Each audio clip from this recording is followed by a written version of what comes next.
Acting Speaker, I have been in this place for 15 years and without fear of exaggeration, I can honestly say that I have never seen a worse piece of legislation that gifts not the government of the day, but the Premier of the day, unprecedented and draconian and dictatorial power.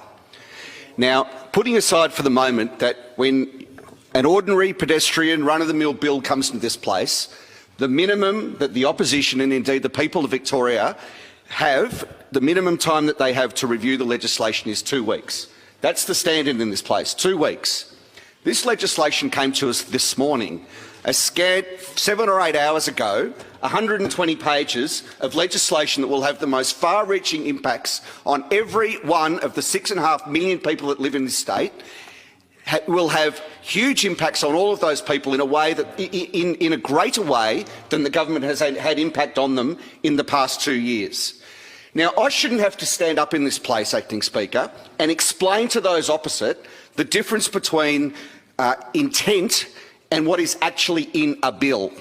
I shouldn't have to explain that because this bill allows the government to do an extraordinary number of things that ordinary Victorians would be horrified with.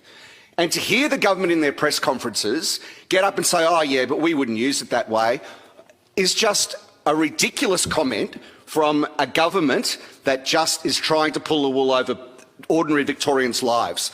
This bill will allow detention without cause. This bill will allow arbitrary arrest.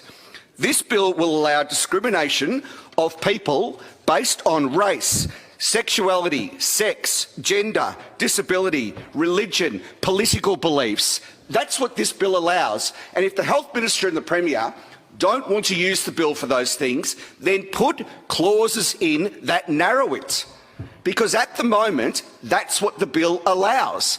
And it is just an unbelievable situation that the government, the Labor Party, who come in day after day and talk about their commitment to getting rid of discrimination, ensuring that we don't discriminate against any class of person ever, come in with a bill that actively allows one man, the Premier of this state, to discriminate against all sorts of classes. And do we think for a moment, do Victorians actually think for a moment that this Premier, who has let them down so badly in the last 18 months, who have stripped 2 years out of our children's lives, who have damaged their education, their well-being, their mental health, has been the cause of thousands of businesses to go bankrupt and close the doors. You only have to walk down the street out the front doors of this parliament to see 4 lease signs and empty shops over and over and over again.